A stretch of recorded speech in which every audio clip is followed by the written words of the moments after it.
오늘 전할 말씀은 신약성경 에베소서 4장 6절에서 10절까지의 말씀입니다. 한 분 하나님 은혜의 수여자 그리스도라는 제목으로 주님 오늘 주시는 은혜의 말씀 함께 나누길 원합니다. 우리 지난 시간에도 계속적으로 하나 되게 하신 교회를 어떻게 힘써 지켜야 되는가 그런 내용들로 계속 살펴보고 있습니다. 한 교회, 하나된 교회입니다. 그런 살펴보는 가운데 이 살펴보는 이 하나됨의 원리를 사도 바울은 성령 하나님, 성자 하나님의 순서로 지금 말씀을 에베소 교회에 전하고 있는 것을 제가 살펴봤었습니다. 그래서 4절 말씀은 몸이 하나요? 성령도 한 분이시니. 그 성령이 한 분이시다. 성령 한 분 하나에서 우리는 하나다. 또 5절 말씀에 보면 주도 한 분이시요. 지난주에 살펴봤던 믿음도 하나요? 세례도 하나다.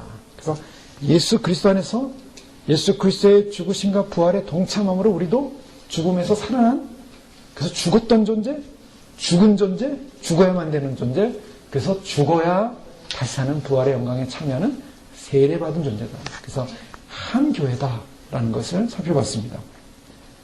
사도 바울은 이러한 하나됨에 관한 말씀을 이제 최종적으로, 결정적으로 클라이막스에 이제 이르러서 지금 한 분을 소개합니다. 그분은 누구냐면 바로 하나님 아버지십니다. 그래서 오늘 6절 본문 말씀이 바로 이 부분을 말씀하고 있는 것입니다. 하나님도 한 분이시니 곧 만유의 아버지시라. 만유에 계시고 만유를 통일하시고 만유 가운데 계시도다. 하나님께서 한 분 하나님으로서 존재하시면서 이제 만유에 계시다. 하나님을 어떻게 소개하고 있냐면 사도 바울은 한 분이시다라고 말하고 있습니다. 하나님은 한 분이시다. 그동안 살펴봤죠? 한 성령님, 한 주님, 한 하나님. 아버지도 한 분이시다. 한 분, 한 분, 한 분인데 그러면 한 분, 한 분이 합쳐지면 몇 분입니까? 한 성령님, 한 주님, 한 하나님 합쳐지면 몇 분입니까? 세 분이죠. 세 분이라고 하면 그 세 분의 의미를 잘 밝혀야 됩니다. 자, 세 분이지만 그 세 분은 합쳐져서 다시 한 분입니다. 이것이 삼위일체 교리입니다. 삼위일체 교리인데요. 아리우스라는 초대교회 이단이 있었습니다. 이단은 어떻게 나왔냐면 바로 성자 하나님은 성부 하나님보다 좀 못하시다. 맞습니까? 저 어렵죠. 못하다라고 할 때는 문제가 있습니다. 성부 하나님과 성자 하나님은 동등하십니다. 못하다는 게 아니에요. 자, 저희가요, 이 교회사나 신학을 보면요, 굉장히 말 하나, 의미 하나에 굉장히 중요한 의미를 담고 있습니다. 거기서 죽음과 삶이 왔다 갔다 하는 거예요. 그래서 저희가 겉으로 보기에는 그냥 다 괜찮아 보여요. 겉으로 보기에는 다 뭐 세 분의 하나님을 믿는 것 같습니다. 근데 그 어떻게 믿느냐가 중요해요. 어떻게 믿느냐. 그거 하나로 사람들이 목숨을 걸었어요.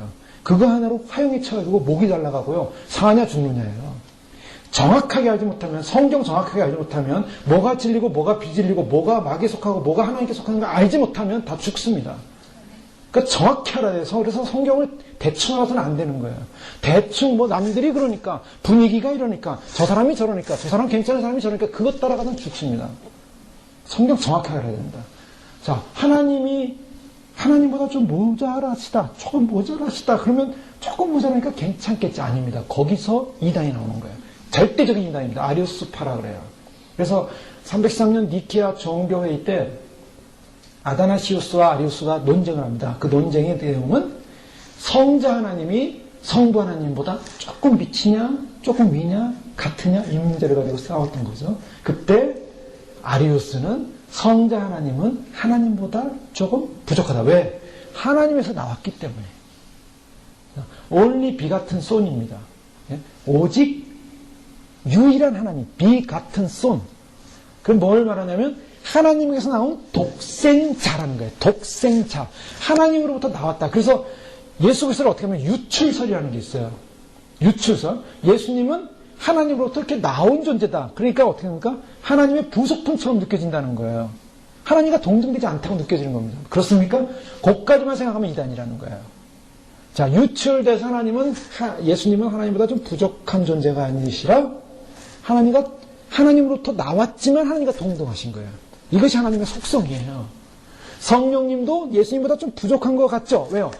예수님께서 이제 올라가시면 내가 보혜사 성령을 보내겠다. 예수님이 수요자십니다. 보내시는 자입니다. 성령님은 따라오세요. 그러니까 누가 더 우선돼 보입니까? 성자 예수님이 더 권위가 있어 보이죠. 그러나 성령 하나님이 권위가 없는 분이 아니에요. 그러나 따르는 것입니다. 예수님도 마찬가지였습니다. 예수님도 하나님과 동등하신 분이었지만 동등된 분으로서 성부 하나님을 순종하는 거예요. 그 본질이 다른 게 아닙니다. 그 본질을 함께 사역해요. 함께 움직입니다. 그래서 이 세 분의 하나님은 세 분의 하나님으로 각각 존재하는 것이 아니라 세 분의 하나님은 각각 존재할 수 없습니다. 한 분으로 존재하는 거예요. 이게 삼위일체의 원리입니다. 이 문제를 가지고요, 수많은 사람이 수많은 세월을 가지고 하나님, 예수님, 성령님의 그런 위치, 누가 높냐, 누가 낮냐, 누가 좀 부족하냐, 누가 높냐, 이 문제를 가지고 싸우면서 수많은 고통이, 어려움이 있었지만 결론적으로 313년 니케와 종교회의 때 결론은 뭐냐? 삼위는 일체, 한 몸이고 하나고 그것은 위격, 영어로 하면 person이라고 합니다. person. 이 위격이라는데요, 한문으로 하면 그 위, 즉 소위 랭크예요. 랭크의 격이 person이 높고 낮음이 있는 것이 아니라 하나다 라는 것을 말하고 있습니다. 그래서 하나님은 한 분이세요. 그러나 그 하나님 한 분 안에 들어가면 그 하나님은 한 분 성령님, 한 분 예수님, 한 분 하나님이신데 그 하나님은 세 분의 하나님께서는 하나가 돼서 함께 무엇을 하냐면 동역하고 함께 교류하고 함께 공존하시면서 함께 그 일을 하십니다. 다 아시는 말씀 같은데요. 제가 굳이 이렇게 복잡한 것도 아닌데 지금 간단하게 설명해 드린 것입니다. 그러나 삼위일체 교리는 결정적인 진리입니다. 이 삼위일체 교리를 부인하면 무조건 이단이에요. 근데 이 문제를 가지고 그 당시에는 굉장히 어려웠어요. 이 성경을 가지고 예수님이 어느 격에 속했는가, 성령님이 어느 격에 속했는가, 또 성부 하나님은 인정하지만 유대인들의 결정적인 실수가 바로 거기 있는 거예요. 삼위일체 하나님을 인정할 수가 없어요. 유대인들은 지금까지도 성자 하나님이 하나님과 같다라면, 유대인의 사고 속에는 어떤 사고가 있냐면 유대인이 머리가 좋은 것 같지만 그게 또 머리가 안 좋아요. 왜 안 좋냐면 성부 하나님과 성자 하나님이 하나다라는 걸 인정할 수가 없어요. 도대체 이게 이해가 안 되는 거예요. 수학이 안 나와요. 수학이. 1 더하기 1은 2다 이래야 되는데 1 더하기 1은 1이다 그래버린 거예요. 그게 유대인들이 머리가 나빠서 계산이 안 되는 거예요. 그러니까 성부 하나님, 성자 하나님은 두 하나님이라는 거예요. 우리에게는 한 분 하나님 외에는 없다는데 왜 거기에 성자 하나님이 들어가냐 이거예요. 그러니까 예수 그리스도 인정할 수 없다. 이렇게 나오는 거예요. 그러니까 예수님을 구세주로 인정할 수 없는 거예요. 하나님으로 인정할 수가 없는 거예요. 그러니까 유대인들의 마음속에는 오직 성부 하나님만 있는 거예요. 성경에서 바울은 이 부분을 굉장히 강조합니다. 성부 하나님, 지금 성부 하나님까지 왔기 때문에 제가 삼위일체를 잠깐 말씀드렸는데요. 우리 하나님은 어떤 하나님인가? 한 하나님입니다. 그 한 하나님은 사실 이제 성경에 보면 교류합니다. 하나님, 성부 하나님이 한 행동을 성자 하나님이 행동하셨다라고 표현하기도 하고요. 성령 하나님이 한 것을 성부 하나님이 했다라고 표현하기도 합니다. 그러면서 이 성부, 성자, 성령이 함께 그 하신 일들이 함께 교류되는 걸 볼 수가 있어요. 한 분이 하시는 게 아니에요. 동역하시며 함께 하시며 순종하십니다. 성자 하나님은 이 땅에 오셨지만 성부 하나님보다 모자란 분이 아니세요. 하나님과 동등됨을 여기지 아니하시고 내려오셨다 그랬어요. 그것이 하나님의 비하, 하나님의 겸손이에요. 자기를 낮춤, 자기 비하, 자기 비하 어디까지? 인간이 되기까지. 인간을 구원하고자 하는 하나님의 계획. 고린도서 8장 4절 이하의 말씀에 보면 사도 바울은 하나님을 어떻게 정의하냐면 한 분 하나님이다 라고 분명히 말씀하고 있습니다. 그러므로 우상의 제물 먹는 일에 대해는 우리가 우상은 세상에 아무것도 아니며 또한 하나님은 한 분밖에 없는 줄 아노라. 하나님은 한 분밖에 없다. 비록 하늘에나 땅에나 신이라 칭하는 자가 있어 많은 신과 많은 주가 있으나 그러나 우리에게는 한 하나님 곧 아버지가 계시니. 자, 이 아버지 하나님을 사도 바울은 언급을 합니다. 만물이 그에게서 났고 우리도 그를 위하여 또한 한 주 예수 그리스도께서 계시니 만물이 그로 말미암고 우리도 그로 말미암느니라. 이 말씀 보십시오. 우리에게는 한 하나님 곧 아버지가 계시는데 만물이 그에게서 났다라 그랬습니다. 만물이 그에게서 났어요. 우리도 그를 위하여 또한 한 주 예수 그리스도께서 계시니 만물이 그로 말미암아 우리도 그로 말미암느니라. 무슨 말입니까? 한 하나님, 아버지 하나님, 한 주 예수 그리스도 같은 분이라는 겁니다. 그래서 하나님, 아버지 하나님, 예수 그리스도 다 만물이 그로부터 났고 만물이 그로 말미암았고 같은 분이에요. 같은 분을 그렇게 표현하는 거예요. 같은 분이지만 같이 동역하시는 그 부분을 분리해서 본 겁니다. 한 하나님. 지금 거룩하신 한 하나님이 결국 이 한 하나님이 성부, 성자, 성령으로 계신데 그 성부, 성자, 성령 중에 특히 오늘 사도 바울은 아버지 하나님을 강조하고 있습니다. 아버지가 한 분이기 때문에 그 아버지 안에서 아버지를 믿는 하나님을 믿는 교회는 그 안에서 하나다. 그러니까 아버지가 한 분이에요. 교회는 뭡니까? 교회는 하나다. 저는 교회가 하나라는 말을 계속 강조해 왔는데요. 교회가 하나다라는 말은 무슨 말입니까?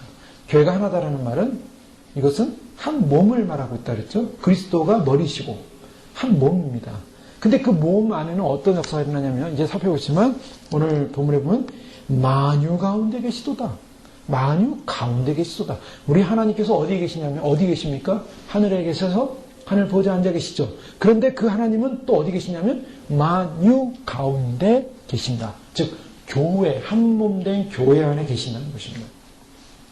교회 안이기 때문에 교회가 해야 될 일들 가운데 가장 중요한 것은 통일이에요. 통일, 같아야 된다는 것입니다. 어떤 것이 같아야 된다고 그랬습니까? 소망이 같아야 돼요. 교회 생활하면서 교회가 갖는 특성 가운데 한 가지는 소망이 같아요. 어떤 소망? 구원에 대한 소망입니다. 그래서 구원의 소망에 투구를 쓰라 하잖아요. 구원의 소망에 투구. 소망은 한 가지예요. 소망이 뭡니까? 소망은 구원이에요. 자, 그러면 구원의 소망에 투구를 써야 되는데 구원의 소망을 투구를 쓴 그 구원은 무엇을 상징합니까? 예수님께서 오실 때 사도 바울이 말한 비밀을 말하노니 우리가 공중으로 주님을 맞으러 들림을 받는다. 그것이 교회의 구원입니다. 교회의 구원이에요. 첫열매의 구원입니다. 그 다음에 그 구원이 또 어떻게 이루어집니까? 들림받지 못하게 되면 어떤 구원이 있어요? 순교라는 구원이 있어요. 근데 순교로서 구원을 받을 수가 있습니다. 또 무슨 구원이 있습니까? 그냥 죽어서 구원이 있는 거예요. 병들어 죽든 사고로 죽든 구원이 있어요. 그러나 중요한 것은 모두가 어떠한 형태든 교회가 받는 것은 구원이라는 형태입니다. 우리는 마지막 시대에 주님께서 이 마지막 시대에 우리를 부르셔서 어떤 교회로 부르셨냐면 구원의 소망을 투를 쓰게 했어요. 복된 소망이랄 때 디도서에는 복된 소망, 그 복된 소망이 뭡니까? 그 복된 소망은 구원의 소망. 구원의 소망은 뭡니까? 디도가 말하는 복된 소망은 주님 오실 때 주님을 맞이하는 것, 구름 속으로 올라가는 거예요. 그래서 디도서에 나오는 복된 소망이라는 것은 휴거를 상징합니다. 그래서 복된 소망이라는 말을 휴거로 보지 않는 사람들은 없어요. 다 복된 소망, 휴거할 때 반드시 복된 소망을 얘기합니다. 우리 교회는 바로 한 몸이요, 한 통일이요, 그리스도에서 하나인데 이 하나된 우리 교회는 주님 오실 때 주님을 맞이하게 한 휴거의 소망의 구원의 투구를 쓰고 있는 것입니다. 그 휴거의 소망을 가져야 돼요. 그것이 한 몸됨입니다. 한 소망입니다. 주님께서 그걸 지키라는 거예요. 지켜나가야 됩니다. 그걸 지키기 위해서는 어떻게 됩니까? 나의 생각을 내려놔야 됩니다. 나의 마음을 내려놔야 됩니다. 겸손과 오래 참음과 서로 용납함과 자, 소망 때문에 그렇습니다. 소망 때문에 우리는 나의 감정을 가지고 신앙생활하는 게 아니에요. 나의 생각을 가지고 신앙생활하는 게 아닙니다. 내가 하고 싶은 대로 신앙생활하는 게 아닙니다. 아무도 그렇게 사는 것은 신앙생활이라 그것은 자기 우상화, 자기 생활이라고 그래요. 교회 다니는 사람들 보시죠. 교회 다니는 사람들은요, 자기 감정, 자기 생각, 자기 뜻에 의해서 교회 다니는 사람들이 많아요. 그래서 어떤 교회 같더니 야, 여기가 참 분위기가 좋다더라. 그러니까 여기가 진리가 있는지 진리가 없는지는 상관이 없어요. 분위기 좋으면 가는 거예요. 근데 그 분위기가 있는데 나를 만족시켜줘야 돼요. 그 분위기가.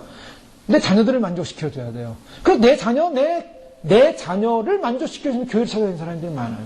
제가 예전에 저쪽 파사디나 쪽에 목회할 때 그때는 젊은 청년이 왔어요. 젊은 청년이 왔는데 결혼한 청년이죠. 결혼한 청년인데 애기들이 좀 어렸어요. 그래서 처음 와서 너무 반갑다고. 근처 사세요. 부인은 중국 인도네시아인가 중국 사람이었고 그리고 이제 한국 형제인데 미국에서 결혼했어요. 근데 아기들이 이제 나한테 한국말 잘 못해요.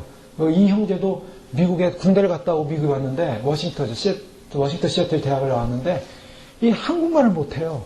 온 지 한 10년도 안 됐는데 막 말이 어눌해요. 막 혀가 이렇게 굴러가고 그래서 진짜 뭐 미국에서 한 40년, 50년 산 사람처럼 한국말을 못해요. 하고서 한국말을 못하고 영어는 아주 잘해요. 그러니까 회사도 미국 회사고 그래서 영어만 써가지고 한국말 못하는데 그 교회를 왔어요.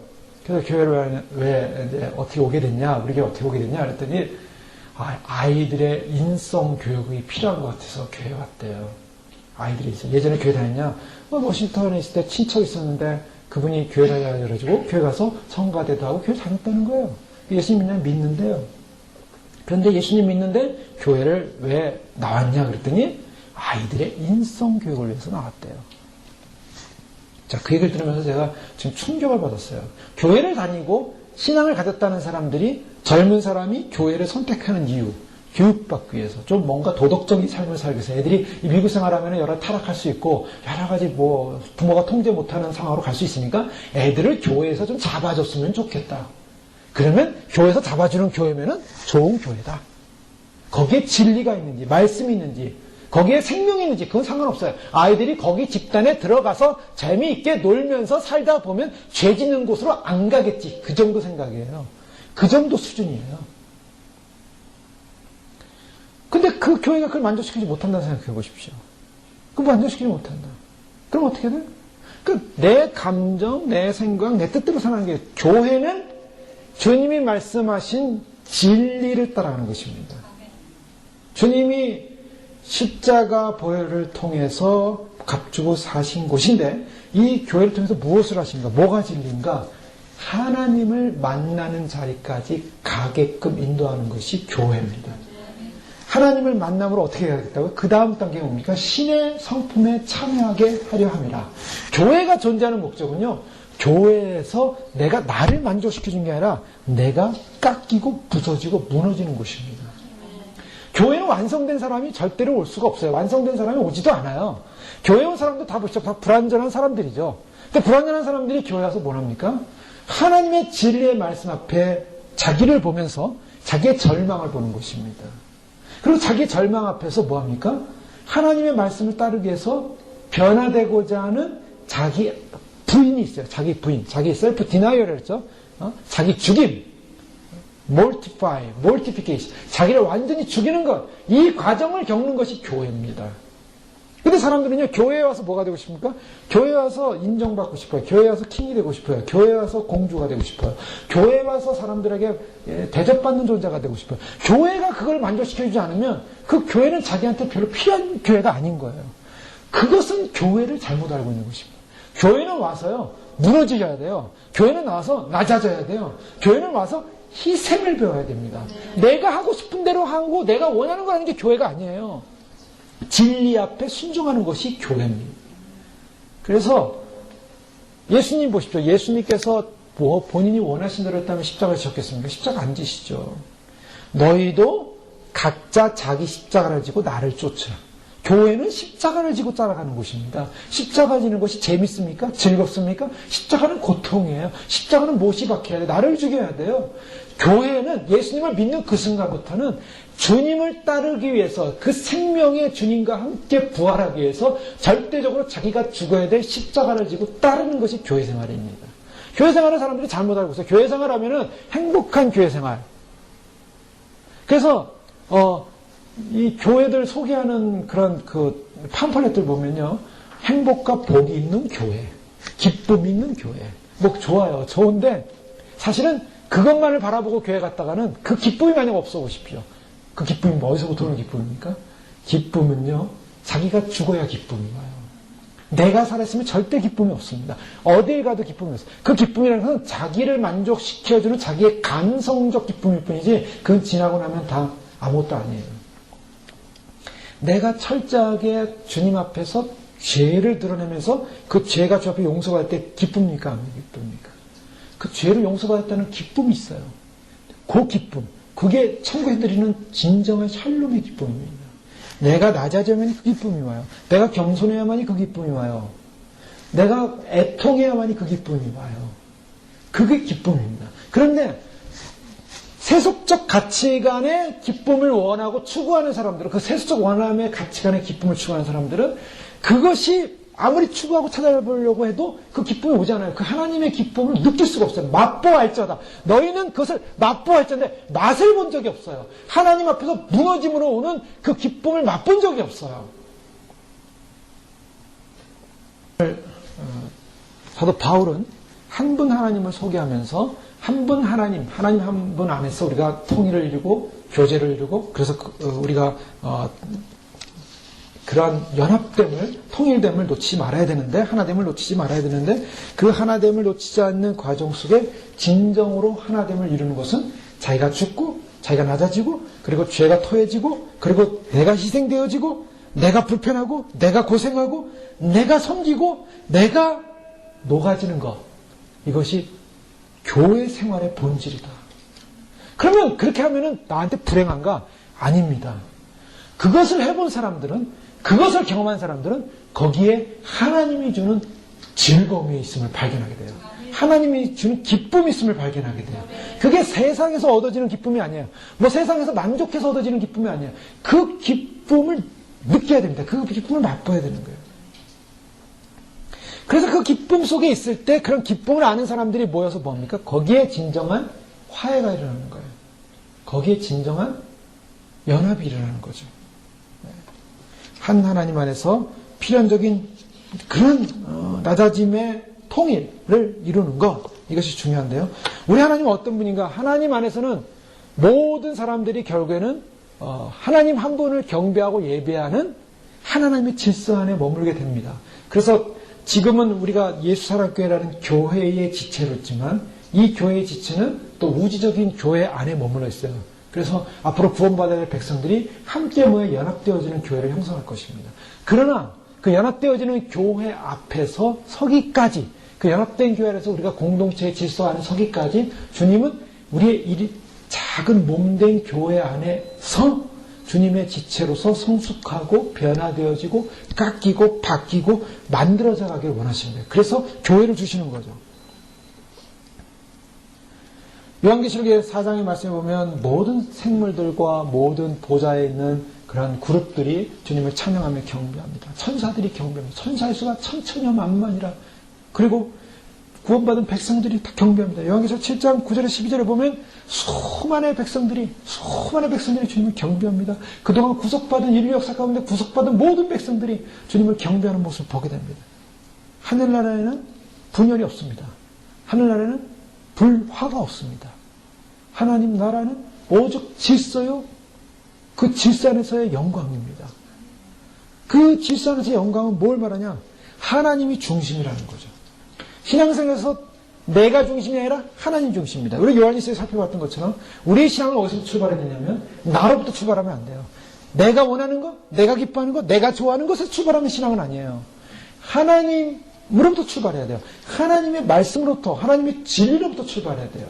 그래서 진리 앞에 우리가 기뻐하며 따라야 됩니다. 진리 앞에. 그래서 제가 이 진리 문제를 안 다룰 수가 없는 거예요. 오늘날 많은 교회가 있지만 얼마나 많은 교회들이 진리, 하나님의 말씀의 진리에서 왜곡되어 가고 있는가. 많은 선교단체들이 왜 진리에서 왜곡되어 가고 있는가. 지금은 분별합니다. 지금 분별하지 않으면요, 정신 차리지 못하면 우리가 구원을 못 받기 때문입니다. 지금 사냐 죽느냐의 문제 와 있어요, 지금.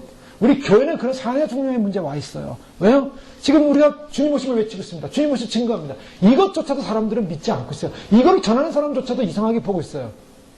또 주님 오심을 외치는 그 모습 속 안에서도 온갖 사단은 오랫동안 그 계획으로 교회들을 침투해왔던 인간의 마음을 유지해서, 인간의 생각을 유지해서 인간의 마음과 인본주의적 사고와 인본주의적 사고 속에 들어가는 인간의 야망과 욕망을 추구하는 그런 사단의 교묘한 전략들이 들어와 있기 때문에 우리는 그것을 말씀 앞에서 철저하게 보면서 무엇이 진리의 길인가, 생명의 길인가를 우리는 찾아가야 되는 것이죠. 그래야만이 하나가 유지됩니다. 그런데 천국 가니까 천국에는 그런 말씀, 하나님의 말씀의 진리 안에서 하나 된 사람들이 함께 예배하고 경배하는 모습을 볼 수가 있습니다. 너무나 아름다운 모습이죠. 그래서 저희는 이곳에서 질서를 배우는 것이죠. 이곳에서 한 하나님을 섬겨가는 질서를 배우는 것입니다. 질서를 배우는 가장 결정적인 방법이 뭔지 아십니까? 가장 구체적인 적용. 그것은 나의 사명, 나의 임무, 나의 자리, 최선을 다하는 것입니다. 그게 질서예요. 우리가 신앙생활하면서 많은 사람들이 많은 꿈을 꿉니다. 많은 꿈을 꾸고요. 많은 이상을 꿀 수가 있어요. 교회도 그럴 수가 있어요. 교회도 많은 비전, 꿈. 근데요, 중요한 것은 주님이 우리에게 맡겨진 일에 얼마만큼 주님의 마음으로 우리가 그 안에서 충성하고 희생하고 섬기느냐. 주님은 그걸 보시는 것입니다. 천국에 가면요, 아무리 환경이 나빴어도, 아무리 작은 교회였어도, 아무리 누가 알아주지 않았어도 자신에게 맡겨진 일을 최선을 다해 믿음으로 헌신하고 믿음으로 준비하고 믿음으로 수고하고 그걸 주님이 다 보시고 다 기록하고 다 상급으로 만들어주시는 거예요. 어떤 마음으로 준비했는가, 어떤 마음으로 예배했는가, 어떤 마음으로 기도했는가, 어떤 마음으로 살아가고 있는가, 성경을 읽을 때 어떻게 성경을 읽고 있는가, 말씀을 읽을 때 어떻게 말씀을 읽는가, 말씀 외우죠? 우리 EM들 말씀 외우잖아요. 말씀 외우는 거 하나하나까지도 상급이에요. 예배를 드리는 거 하나하나도 상급이에요. 찬양을 드리는 거 하나하나도 상급이에요. 찬양 연습, 예배 연습을 하는 것, 그 준비를 하는 것도 다 상급이에요. 모든 게 상급이에요. 우리가 지금 영안이 안 열려서 지금 보지 못해서 그렇지, 이게 얼마나 가치 있고 중요한 건지 보지 못해서 그렇지, 다 하나하나 상급입니다. 그것을 하나하나 실천해 나가야 돼요. 내 사람들은요, 천국 쪽 갔다 온 사람들 간증 보세요. 굉장한 일 했다, 대단한 일 했다, 굉장한 이름 났다, 그거 가지고 천국 못 간다니까요. 그거 가지고 상급이 없다니까요, 천국 가서.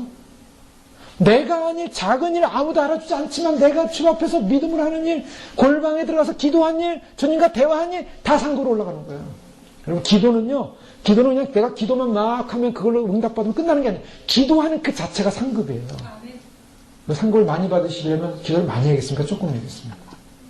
성경이요? 성경 그래요. 저도 참 이게 알지만은 못하는 부분이 많지만 성경도요. 성경 그냥 읽는 게 그냥 읽음으로써 그냥 끝나는 게 아니에요. 성경을 많이 읽을수록 상급을 많이 받아요.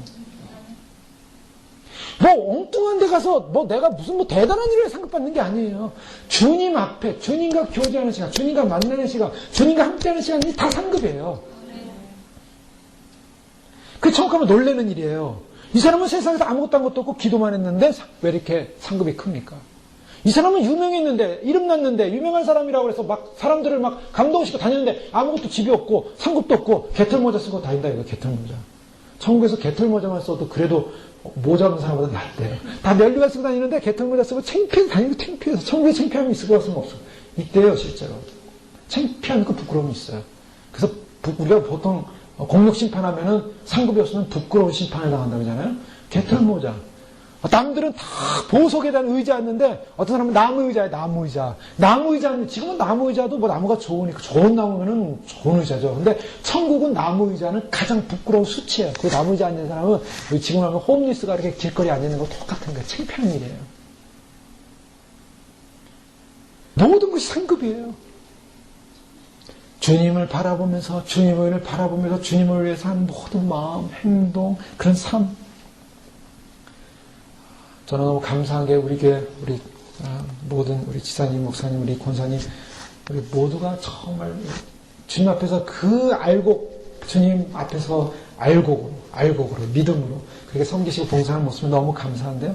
우리가 이 분명한 사실을 놓쳐서는 안 돼요. 내가 주님 앞에서 지금 맡겨진 일들 앞에 최선을 다하고 그 자리를 지키는 것이 하나님 나라의 질서입니다. 하나님의 질서예요. 그 질서 안에 들어가는 거예요. 질서 안에 들어가는데 그 사람은 너가 작은 일에 충성하시니 큰 것을 맡긴다. 하나님 나라를 맡긴다. 자, 보십시오. 작은 일에 충성하게 되면, 나에게 맡긴 일에 충성하게 되면 그것이 어떤 일에 상관이 없어요. 주님이 나에게 주신 달란트. 오늘 말씀 보면요. 실제로 보면 각 사람에게 그리스도 선물의 분량들을 은혜로 주신다. 각 사람에게 선물의 분량이 있어요. 분량대로 은혜를 주시는 거예요. 근데 분량이 많이 받았다 그래서 상급이 큰 게 아니에요. 분량을 많이 받았으면 많이 받은 사람 많은 일을 해야 돼요. 많이 받은 게 그렇게 결코 좋은 것도 아니에요. 많이 받으면 많이 일을 해야 돼요. 많이 받은 사람이 적게 일하면 악하고 게으른 종이에요. 적게 받으면 적게 받는데 나는 적게 받아서 일 안 할래요. 그거 악하고 게으른 종이에요. 적게 받아 주니 감사합니다. 그래도 내용에서 이만큼이라도 할 수 있으니 감사합니다. 그리고 일어나서 교회라도 나올 수 있으니 감사합니다. 교회 간신히 와서 예배라도 들었으니 감사합니다. 건강 주셔서 감사합니다. 그것도 감사한 일이에요. 예배도 못 나오고 교회 예배도 못하고 병실에 가서 누워있고 병원에 가서 누워있다고 해보십시오. 그 예배 드리고 찬양 드리고 싶은데 찬양도 못 드린다고 생각해보세요. 예배자가 예배 자리에 와 있는 게 얼마나 영광스러운 질서고 그 사명이었습니다. 그 그 예배를 위해 준비합니다. 그 예배를 위해 기도합니다. 그 예배를 위해 모든 걸 준비하고 예배를 기도하고 준비하는 그 마음 주님이 다 보신다고요. 우리는 지금 시간이 없어요. 뭘 생각해야 되냐면 주님 앞에 설 때 이제 우리의 모든 삶이 다 드러납니다. 다 드러나요. 지금은 사람들을 보이면서 속일 수도 있고 사람들을 보면서 아닌 것처럼 말할 수도 있겠지만은 그러나 그 앞에 주님 앞에 다 드러난다고요. 드러날 때 어떻게 예배드렸나, 어떤 마음을 들었나, 어떤 준비를 했나, 남들은 뭐 아무것도 아닌 것 같았지만 주님은 얼마나 높이 평가하고 귀하게 평가하고 영광스럽게 평가할 것인가. 그래서 천국에 갔다 온 영계를 경험한 사람들은요 그냥 안 삽니다. 제가 예전에 천국 갔다 왔던 목사님 교회, 그분 진짜 갔다 오신 분이에요, 진짜. 제가 뭐 입신해서 갔다 온 게 아니에요. 이탈해서 진짜 천국에 들어갔다 오신 분. 그분이 그렇게 기도 많이 하는 분이었어요. 그런데 그냥 전도사 시절부터 그렇게 그 조그만 교회 뒤에서 맨날 밤새며 기도하고, 산에 가서 기도하고, 금식을 1년 하셨다 했잖아요. 그분이. 금식을 어떻게 사람이 1년 하냐. 15일 금식하고 이틀 쉬고, 20일 금식하고 한 3, 4일 쉬고, 이런 식으로 해서 금식을 1년 하신 거예요. 그 나중에는 이제 거의 몇 개월 지났을 때는 영계를 이탈하면서 막 이제 영계를 싸우고 시작하는 거예요. 그래서 공중의 권세들과 싸우고, 막 용과 싸우고, 마귀와 싸우고, 그걸 뚫고 결국에는 주님이 데려가서 천국에 데려가셨어요. 그분이 천국에 그런 분이 천국에 가셨어요. 천국에 가셨는데, 어디 있었냐면 대로예요. 그 금으로 된 대로에, 바삭바삭 빛나는 대로에 그분이 혼자 있더래요, 혼자. 천국에 이탈해서 가서 거기 놓으신 거예요. 있는데 근데 보니까 사람들이 무슨 집회를 마치고 왔는데 흰옷을 입고 전부 막 기쁨으로 막 얘기하면서 수많은 사람들이 막 길로 쏟아져 막 걸어 나오는데 자기를 보니까 자기가 벌거벗고 있더래요. 아유, 주님 부끄러워요. 저 사람들이 저 다 보는데 나는 부끄러워 하고서 그러니까 주님 제가 왜 이렇게 벌거벗고 있습니까? 왜 그렇게 하고 주 앞에서 그렇게 영적인 일을 하고 대단한 일을 했어도요, 주님 보실 때 그 사람이 자기 의를 가지고 그 일을 하니까, 자기 의를 가지고 하니까 벌거벗은 수치가 드러나는 거예요. 그래서 주님이 와서 두루마리 옷을 덮어주시더래요. 이분이요, 그 여러 가지 경험하셨는데 다 말씀 안 하세요. 근데 이분은 어떻게 되냐면 하나님만 얘기하면 눈이 막 두려움과 이 말씀 그대로 어떤 분이 그랬다 그러죠? 어떤 목사님이 잠깐 돌아가셨어요. 잠깐 돌아가셨다 천국에 갔다 왔는데 딱 깨어나서 하신 말씀이 첫 마디가 천국은 말씀 그대로네. 이렇게 말씀하셨대요. 여기 나오는 성경 그대로고 이 성경이 문자 글이 아니라 이 성경 그대로가 거기는 영계 실체로 나타나는 거예요. 사랑이 우리는 사랑으로 알았는데 사랑이 가니까 실체가 사랑이 있는 거예요. 사랑 열매가 있는 것이고 사랑 열매를 달고 다니는 거고 그게 영계예요. 성경 그대로가 천국이 되라는 거예요. 그래서요, 말씀을 전하실 때요, 이 말씀은 그대로야, 그대로 믿어 이것밖에 안 해요. 그러면 성도님들이 어떻게 합니까? 말씀드렸죠? 아멘! 왜요? 믿어 하면 그렇게 나한테 아멘으로 할 때 들어가는 거예요. 그게 다 그 사람에게 들어가는 거예요. 영계의 법칙이에요. 우리가 지금 영계를 모르고 하나님 나라를 모르니까 이게 예배를 드리고 찬양을 드리고 뭘 해도 이거는 그냥 시간 지나가면 돼. 아니에요. 예배 잘못되면 죽습니다. 우리에게 전형적인 예들 있잖아요. 예배를 잘못되면 안 돼요. 주님이 가장 기뻐 예배하는 자를 찾으시느니라. 누굴 찾으신다고요? 예배하는 자. 너희가 신령과 진정으로 예배할 때가 오나니 예배하는 자를 하나님은 찾으십니다. 하나님 앞에 눈에 띄지 않으면 안 된다는 거죠. 하나님 누굴 찾고 있습니까? 예배하는 자 찾고 계신 거예요. 아브라함을 왜 하나님이 사랑하셨습니까? 아브라함을 왜 그 믿음을 의뢰했어요? 가는 곳마다 단을 쌌어요. 아브라함을 보세요. 아브라함은 가는 곳마다 단을 쌌어요. 그렇게 하나님 앞에 단을 쌓는 예배자의 삶을 사니까 아들 바치라 했을 때 바칠 수 있었던 거예요. 예배에 성공하지 못하면 희생도 없고 예배에 성공하지 못하면 부활도 없어요. 예배에 성공하지 못하면 휴거도 없어요. 예배에 성공하지 못하면 절대로 주 앞에 설 수 없다는 거예요. 하나님을 예배합니다. 하나님이라는 그 개념은 뭐냐면 하나님 앞에 예배하고 하나님을 경배하고 그 하나님 앞에 예배하는 사람들이 그냥 집단으로 모여서 우후죽순 모여가지고 내가 원하는 데 가서 앉아서 예배하는 게 아니에요. 자기 자리가 있어요. 자기 자리. 지금은 뭐 하냐면 내 자리를 확보하는 시간이에요. 내가 얼만큼 주님 앞에 가서 좋은 자리에 앉을 것인가. 예수님이 말씀하시고 말씀을 전하실 때 그 주님 앞에 가서 자리에 앉을 것인가, 아니면 저 뒷자리에 가서 저기 가서 앉을 것인가.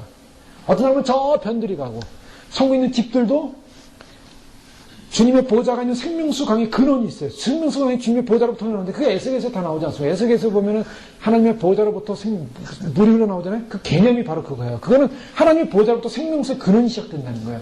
생명수의 근원은 아무나 못 갑니다. 볼 수도 없고 만질 수도 없고 갈 수도 없어요. 어디서 오는지 몰라요. 생명수 근원은. 일반 사람들은. 그런데 믿음으로 주님을 섬기고 주님을 가까이 사람들은 그 생명수 생명수가 흘러나오는 주님의 보좌 근처에 집들이 져진다는 거예요. 집들이. 그래서 예배가 있으면 제일 먼저 가요. 그 사람들의 특권입니다. 그게. 저기 구석에 있는 사람들은요, 예배 시간 예배 가려면요 힘들어요. 거리가 멀어서. 주님을 만나서 행사가 있어도, 무슨 행사가 있어도 주님을 멀리서 볼 수밖에 없대요. 천국은 삶입니다. 그냥 천국은 뭐 둥둥 떠다니는 그런 환상이 아니라 삶이에요. 여기서 주님을 만나는 삶에 익숙하지 못하면 천국 들어갈 수가 없죠. 일단 들어가서도 똑같은 삶이죠. 똑같은 예배요, 똑같은 경배요, 똑같은 찬양이요. 여러분, 천사들이 알려주는 찬양들 보세요. 우리가 부르는 찬양들하고 다 비슷해요. 우리가 지금 가슴에 부르는 찬양들이 천사들이 부르는 찬양하고 비슷해요. 누가 주셨습니까? 천사가, 하나님이, 성령님이 영감을 주셔서 찬양하는 거예요. 천국에 가서 할렐루야라는 말을 그대로 쓴다고요. 할렐루야. 지금 여기 살면서 내가 이 지상에 살고 있구나 생각하시면 안 돼요. 내가 지금 주님 앞에서 천국에 가서 산다. 천국에 가서 주님과 함께 동행한다. 천국에 함께 주님과 간다는 그 믿음으로 주님과 동행하고 있어야 휴거가 일어난다는 거예요. 그렇기 때문에 우리는 긴장을 놓칠 수가 없습니다. 그렇기 때문에 우리는 그 마음을 놓칠 수가 없는 거예요. 긴장을 놓칠 수 없고 마음을 놓칠 수 없고, 우리가 잘못 걸어가면 사단에게 넘어가요. 잘못 걸어가면 한 발자국 잘못 뛰면 사단에게 넘어가요. 그냥 미끄러지는 거예요. 마귀가 그렇게 교활하게 지금 들어와 있어요. 온 세상 가운데. 한 분 하나님을 섬기는 한 분 하나님 안에서 하나다라고 말하고 있습니다. 이 하나된 우리는 바로 그 하나님은 어떤 분이신가? 오늘 본문에 보면 특별히 하나님은 어떤 분이 아버지라고 그래요. 아들로서, 자녀로서 우리는 하나님을 아버지로 불러요. 그래서 우리 아버지는 한 분이십니다. 한 아버지를 섬기며 찬양하며 경배하며, 근데 그 아버지는 어떤 분이시냐면 만유 위에 계시고 라고 말씀하고 있습니다. 이 만유 위에 계시고라는 이 말씀의 의미를 에베소서에서는 계속 그것을 가르쳐주고 있어요. 어떻게 가르쳐주고 있냐면 에베소 1장 말씀에 보면 그 만유에 계시고라는 그 말씀들이 나오고 있는데요. 1장 3절에서 10절까지의 말씀을 보시면 이미 살펴본 말씀입니다. 찬송하리로다. 하나님 곧 우리 주 예수 그리스도의 아버지께서 그리스도 안에서 하늘에 속한 모든 신령한 복을 우리에게 주시되, 곧 창세전에 그리스도 안에서 우리를 택하사 우리로 사랑하여서 그 앞에 거룩하고 흠이 없게 하시려고 그 기쁘신 뜻대로 우리를 예정하사 예수 그리스도로 말미암아 자기의 아들들이 되게 하셨으니, 이는 그가 사랑하시는 자 안에서 우리에게 거저주시는 바 그의 은혜의 영광을 찬송하게 하려는 것이라. 우리는 그리스도 안에서 그의 은혜의 풍성함을 따라 그의 피로 말미암아 속량 곧 죄사함을 받았느니라. 이는 그가 모든 지혜와 총명을 우리에게 넘치게 하사 그 뜻의 비밀을 우리에게 알리신 것이요 그의 기뻐하심을 따라 그리스도 안에서 때가 참 경륜을 위하여 예정하신 것이니, 하늘에 있는 것이나 땅에 있는 것이나 다 그리스도 안에서 통일되게 하십니다. 자, 여기서 이 만유 위에 계신 그 하나님이 어떻게 표현되고 있냐면, 주님께서 그 아버지로서 찬송하리로다. 신령한 복을 우리에게 주시고 창세전에 그리스도 안에서 우리를 택하시고 우리에게 거룩하고 흠이 없게 하시려고 기쁘신 뜻대로 예정하셨다. 이게 하나님께서 모든 계획, 하나님의 구원의 계획을 안출하셨다 그랬습니다. 안출이라는 것은 뭐냐면 그것은 안을 내셨다. 계획을 내셨다는 것입니다. 그 계획을 낸 분이에요. 하나님께서 구원의 계획을 안출하시고 그 다음에 그것을 결심하셨어요. 구원을 결심하셨어요. 근데 그 구원을 어디서부터 이뤘냐면, 누구를 통해서 이뤘냐면 예수 그리스도를 통해서 이루셨다는 것입니다. 예수 그리스도를 통해서 구원을 계획을 안출하신 그분이, 결심하신 그분이 바로 예수 그리스도를 통해서 이루셨다는 개념, 그 뜻, 예정하심, 자기 아들들이 되게 하신 그리스도로 말미암아. 여기서 3절부터 10절까지 만유 위에 계신 하나님, 하나님의 개념이 뭐가 나오냐면 바로 주어가 누구냐는 것이죠. 주어는 누굽니까? 바로 하나님, 아버지시라는 겁니다. 3절부터 10절까지의 주어는 그가 누군가? 하나님 아버지세요. 그런데 우리가 에베소 전체를 통해서 보면 이 구원의 주체자가 누군가? 구원의 주체자는 하나님의 아버지라는 거예요. 하나님 아버지가 결정하신 거예요. 결심하신 것입니다. 또 사도 바울은 만유를 통일하시고 만유 가운데 계시도다라는 말을 하면서 특별히 1장 17절 이하의 말씀 보면 뭐라고 하십니까? 우리 주 예수 그리스도의 하나님 영광의 아버지께서 지혜와 계시의 영을 너희에게 주사 하나님을 알게 하시고 너희 마음의 눈을 밝히사 그의 부르심의 소망이 무엇이며 성도 안에서 그 기업의 영광이 풍성함이 무엇이며 그 힘의 위력으로 역사하심을 따라 믿는 우리에게 베푸신 능력의 지극히 크심이 어떤 것을 너희로 알게 하시기를 구하노라. 그의 능력이 그리스도 안에서 역사하사 죽은 자들 가운데서 다시 살리시고 하늘에서 자기 오른편에 앉히사 모든 통치와 권세와 능력과 주관과 이 세상뿐만 아니라 오는 세상에 일컫는 모든 이름에 뛰어나게 하시고 또 만물을 그 발 아래 복종하게 하시고 그를 만물 위에 교회의 머리로 삼으셨느니라. 교회는 그의 몸이니 만물 안에서 만물을 충만케 하시는 이의 충만이니라. 주님께서 만물 위에 계신 분으로서 그 통치하시고 죽은 자를 다시 살리시는 그 능력의 주인님이라는 사실을 드러내시고 그리스도 안에서 통일시키시고 그냥 뭐합니까? 만유 가운데 계시다. 어떤 분요? 하나님이 만유 가운데 계시다. 그 만유 가운데 계신 분은 어디 있습니까? 2장 18절에 있습니다. 이하에 보면 이는 그로 말미암아 우리 둘이 한 성령 안에서 아버지께 나아감을 얻게 하려 하심이라. 그러므로 이제부터 너희는 외인도 아니요 나그네도 아니요 오직 성도들과 동일한 시민이요 하나님의 권속이라. 너희는 사도들과 선지자들의 터 위에 세우심을 입은 자라. 그리스도 예수께서 친히 모퉁이 돌이 되셨느니라. 그의 안에서 건물마다 서로 연결하여 주 안에 성전이 되어가고 너희도 성령 안에서 뭐라고요? 하나님의 거하실 처소가 되게 하여 그리스도 예수 안에서 함께 지어졌느니라. 누가 거하신다고요? 하나님이 거하실 처소입니다. 자, 교회를 보면 이게 다 교회에 나타나는 사건이죠. 주님께서 한 교회를 부르셨는데 교회는 어떤 곳이냐면 주님께서 그리스도의 십자가 죽음과 그것을 다시 부활시킴으로 그 능력 위에 올리심으로 그 능력으로 온 땅, 온 만물을 다스리고 그 위에서 다스리고 그리스도 안에서 그의 뜻대로 구원을 받은 그의 백성들, 그 자녀들이 결국에는 통일을 이루게 하시고 그리고 통일을 이루신 그 교회는 그 하나님이 그 교회에 거하시기 위해서 그 교회를 이루신다. 사도 바울은 바로 그 부분을 하나님을 어떻게 표현하고 있냐면 만유의 아버지시로서 만유 위에 계시고 만유를 통일하시고 만유 가운데 계시는 분이시다 라고 이렇게 정의하고 있습니다. 하나님의 처소가 바로 교회라는 것이죠. 우리는 바로 어떤 곳이냐? 하나님이 거하시는 처소입니다. 이것은 예수님께서도 이 말씀 분명히 하셨습니다. 요한복음 14장 24절에 보면 예수께서 대답하여 가라사대 사람이 나를 사랑하면 내 말을 지키리니 내 아버지께서 저를 사랑하실 것이요 우리가 저에게 와서 거처를 저와 함께하리라. 거처를 저와 함께하리라. 교회는 어떤 곳인가? 하나님이 거하시는 곳입니다. 하나님이 거하시는 곳. 우리 가운데 하나님이 거하시는 줄 믿으시기 바랍니다. 주님이 우리 가운데 거하시는 주님이 우리 가운데 거하시고 우리를 그 만유 위에 계신 주님이 통치하시고 주님이 만유에 계시다는 것은 뭐냐면 우리를 그 만유 위 주님이 계신 곳으로 능력의 주님이 그리스도로 말미암아 그리스도 안에서 우리를 일으켜 세우실 것이라는 능력을 말하고 있습니다. 사람들의 휴거가 어떻게 일어날 것인가? 휴거는 하나님의 능력으로 순식간에 일어날 것입니다. 우리는 우리 능력으로 막 뛰어 올라가봤자 못 올라가요. 안 됩니다. 못 올라가요. 근데 주님의 능력으로 순식간에 능력으로 변화돼요. 호련히 변화된다. 능력으로 변화된다. 눈 깜짝하세요 변화된다. 이 하나님의 능력입니다. 죽은 자를 살리는 능력. 지금은 아무런 능력이 없어 보이죠. 아무런 것이 없어 보이죠. 주님의 능력이 나타나죠. 능력이 날 때 사람은 그때 그 능력을 보고 그것을 놓친 사람들은 통곡할 것입니다. 애곡할 것입니다. 그래서 요한계시록 결론은 뭐냐? 요한계시록 보십시오. 하나님의 구원의 능력이 나타날 때 이 땅의 백성들은 애곡하고 통곡한다 그랬어요.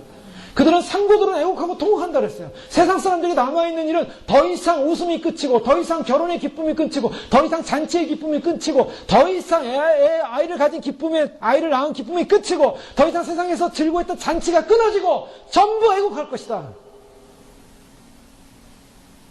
구원의 능력이 임하고 나면 이 땅은 애곡입니다. 눈물입니다. 슬픕니다. 그 애곡이 어디까지요? 불행하게도 인침받아 순교하지 않는 사람들은 전부 다 지옥불로 가는 거예요. 우리는 이 사실을 분명히 놓치지 않고 잊지 말아야 됩니다. 주님이 오셔서 그 능력으로 우리를 살리실 때, 능력으로 우리를 그리스도의 권능의 능력으로 올리실 때, 그것이 바로 우리의 소망이요, 구원이요, 그 능력으로 올리기까지 인내하셔야 됩니다. 인내하셔야죠. 제가 처음부터 말씀드렸잖아요. 예수님 오신다는 이야기 할 때부터 말씀드렸잖아요. 인내의 싸움이라고요. 제가 그 말씀을 계속 들었던 것 같아요. 제 기억에. 그렇게 만만한 길이 아닙니다. 휴고에게 내가 생각하고 내 기대하는 대로 그렇게 온 만만한 길이 아니에요. 수많은 사람들이 시행착하고 수많은 사람들이 넘어졌어요. 수많은 사람들이 넘어졌어요. 깨어있다가 하고 경건하다가 하고 믿음 있다가 하고 기도한다는 사람들이 수많은 사람들이 넘어진 길이에요. 그만큼 어려운 길이에요. 정신을 차리고 가야 됩니다. 가시덤불 있고요. 유혹 있고요. 미혹 있고요. 미끄럼틀 있고요. 한순간에 미끄러지는 건 일도 아니에요. 한순간에 미끄러지면 불신행이 들어가서 마귀형이 들어가서 그대로 불신자가 돼버려요. 주여 오신 믿어지지 않는 사람은요. 지옥 갑니다. 믿다가 안 믿으면 지옥 가요. 왜요? 불신행이 들어와서 안 믿어져요. 이게 무서운 길입니다. 그럼 왜 무서운 길이냐? 정신 차리고 안 가면은 넘어질 길이에요. 왜요? 그 영광스러운 휴거를 마귀는 알고 있어요. 사단이 지금 최고로 지금 두려워하는 사람들은 바로 휴거를 준비하는 사람들이에요. 어떻게든 넘어뜨리려고 발악을 하고 있어요. 발악을. 어떻게 발악합니까? 믿음 없는 자들을 통해 발악하고 있어요. 적그리스도의 영들은 바로 그런 자들을 통해 들어왔다 나왔다는 거예요. 그 교회도 조심해야 돼요. 교회 들어오는 사람들이요. 믿음 없는 자가 들어와서 본인들은 믿음 없는지도 몰라요. 사실. 믿음 없는지 본인들은 몰라요. 근데 이 적그리스도의 영은 믿음이 뭐가 믿음이냐? 인본주의가 믿음이 없는 거예요. 인본주의. 자기 셀프. 그것을 가지고 있으면 믿음이 없다라고 그래요. 우리는. 자기가 좋은 사람은 주님 앞에 겸손합니다. 주님의 뜻을 따릅니다. 주님 앞에 순종하려고 해요. 주님 앞에서 희생하려고 해요. 십자가를 지는 것입니다. 그게 믿음이에요. 근데 그런 게 없어요. 내 의지, 내 뜻, 내 감정, 내 계획, 내 생각, 내 경험, 이거는 다 가짜예요. 근데 적그리스도는 그런 사람에게 들어가요. 항상. 그래서 마지막은 적그리스도 형이 들어왔다 나왔다 하면서 아주 그 교묘하게 믿는 자 같은데 안 믿는 자 같고 안 믿는 자 같은데 믿는 자 같고 이런 식으로 역사합니다. 그리고 아주 믿음 없는 말을 톡톡해요. 한마디씩. 그래서 사람들은 그거를 이제 미끼로 던지는 거예요. 그걸 덥석 받아먹으면 그 사람도 미혹되는 거예요. 그 내가 영적으로 무장되어 있지 않으면요. 믿음 없는 얘기를 들으면서 영적으로 무장되어 있지 않으면 미혹됩니다. 미혹이 되면 안 돼. 그 미혹이라는 말은 믿음 없는 얘기예요. 믿음 없는 얘기. 인본주의적인 얘기. 인본주의적인 얘기예요. 마지막 길에 가는 것은 마귀가 노려보면서 틈을 잡는 거예요. 틈. 어느 틈을 잡아서 끌고 갈까? 어느 틈을 잡아서 끌고 갈까? 주님이 마귀가 그렇게 틈을 잡고 공격할 때 주님은 뭐 하신 줄 아세요? 주님은 키질하시는 거예요. 들었다 놔보는 거예요. 믿음이 있는가 없는가 확인하는 겁니다. 알곡은 들어와요. 알곡은 확신을 가져요. 알곡은 뛰어넘습니다. 반드시 극복해요. 우리가 뛰어넘고 극복하지 못할 시험은 주님 주시지 않으세요. 주님이 보호하시지만 보호한다는 분명한 믿음을 가지세요. 그 보호하시지만 그것을 놓치냐 마냐 심령이 약해지냐 나약해지냐 낙심하냐 안 하냐 그걸 보시는 거예요. 낙심은 불신입니다. 이렇게 생각하세요. 죽지 않으면 까무러치기죠. 예? 죽지 않으면 사는 거죠. 우리가 지금 살고자 하는 겁니다. 지금 살고자. 사는 길 가는 거예요. 사는 길 가는데 죽음이 와서 우리를 못 건든다는 거예요. 반드시 사셔야 됩니다. 주님은 살라고 그랬어요. 사시는 영이에요. 죽음의 영입니까? 주님이 우리에게 한 번도 죽음의 영을 주신 적이 없어요. 성령은 살리는 영이에요. 성령은 우리를 회복하는 영이에요. 그래서 주님 앞에서 우리가 이 가시밭길을 헤쳐나갈 때 우리가 어떻게 가시밭이 있습니다. 장애물이 있어요. 이 가시밭과 장애물은 진리의 빛 앞에서 물러나게 돼 있어요. 진리의 빛이 비칠 때. 그러니까 이 영적 전쟁은 빛과 어둠의 전쟁입니다. 빛과 어둠. 그러니까 빛이 강해야 빛을 발해야 빛을 드러내야 어둠은 떠나갑니다. 빛은 뭡니까? 빛은 하나님의 거룩이라고 그랬어요. 하나님의 영광이에요. 하나님의 거룩을 붙들고 거룩을 선포하셔야 돼요. 그래서 이 거룩을 붙들고 주님이 이루시는 이 통치, 주님으로부터 시작되는 통치, 죄에 대한 주님의 비춤. 그래서 철저하게 우리가 우리 안에 죄에 대한 모습을 볼 때 죄에 대해서 예민하고, 죄에 대해서 회개하고, 죄에 대해서 떠나가고. 주님께서 이 교회를 하나님 아버지를 통해서 통일하시고, 주님께서 우리 안에 거하심을 하며 그 거룩함으로 교회를 하나님이 첫 삼으셔서 우리를 함께하겠다. 요한복음 17장 21절에서 23절 말씀을 보면 예수님께서 대제사장적 기도를 알려줬습니다. 돌아가시 전에 주님께서 기도한 기도, 중보기도 내용이죠. 요한복음 17장은 참 은혜롭습니다. 이 부분 또 제가 한번 살펴보기 원하는데 언젠가. 아버지요, 아버지께서 내 안에, 내가 아버지 안에 있는 것 같이 그들도 다 하나가 되어 우리 안에 있게 하사 세상으로 아버지께서 나를 보내신 것을 믿게 하옵소서. 내게 주신 영광을 내가 그들에게 주었사오니 이는 우리가 하나가 된 것 같이 그들도 하나가 되게 하라니라. 주님께서 우리에게 원하시는 것은 하나됨을 말하고 있습니다. 하나됨. 예수 그리스도 안에서 하나됨. 아버지께서 내 안에, 내가 아버지 안에 있는 것 같이 그들도 하나가 되어 내가 그들 안에 있고 아버지께서 내 안에 계시어 그들로 온전함을 이루어 하나가 되게 하라니. 주님께서 우리 안에 계시고 우리가 주님 안에 있어야 온전해지는 거죠. 그 온전함을 이루는 것이죠. 그래서 아버지께서 나를 보내신 것 같이 나를 사랑하신과 같이 그들도 사랑하신 것을 세상으로 알게 하려 합니다. 주님께서 우리에게 거하시길 원하신다는 겁니다. 사도 바울은요, 빌립보서 2장에 보면 하나님께서 그렇게 거하시길 원하신다는 사실을 알고 또 주님의 앞으로 이 교회를 통해서 이루신 영광을 알고 그는 어떤 마음을 갖냐면 항상 복종하여 두렵고 떨림으로 구원을 이루면서 그날의 소망을 향하여 그는 달려가겠다 하는 그런 진취적인 신앙을 갖습니다. 주님께서 우리 안에 거하시는 그 영광스러운 그 풍성, 그걸 소망하면서 주님, 내 안에 거하여 주십시오. 우리 안에 거하여 주십시오. 우리 교회 안에 거하여 주십시오. 그 하나됨 안에 거하여 주시옵소서. 성부 하나님, 성자 하나님, 그리고 성부, 성자, 성령 하나님께서 관심 있는 게 뭔가?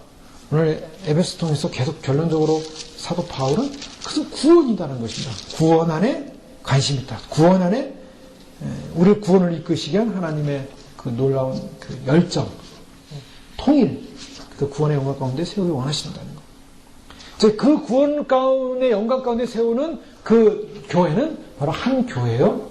그 한 교회로서 나가는데, 바울은 이 한 교회의 모습을 어떤 유니포미티라는, 유니포미티로 말하는 게 아니에요. 유니포미티.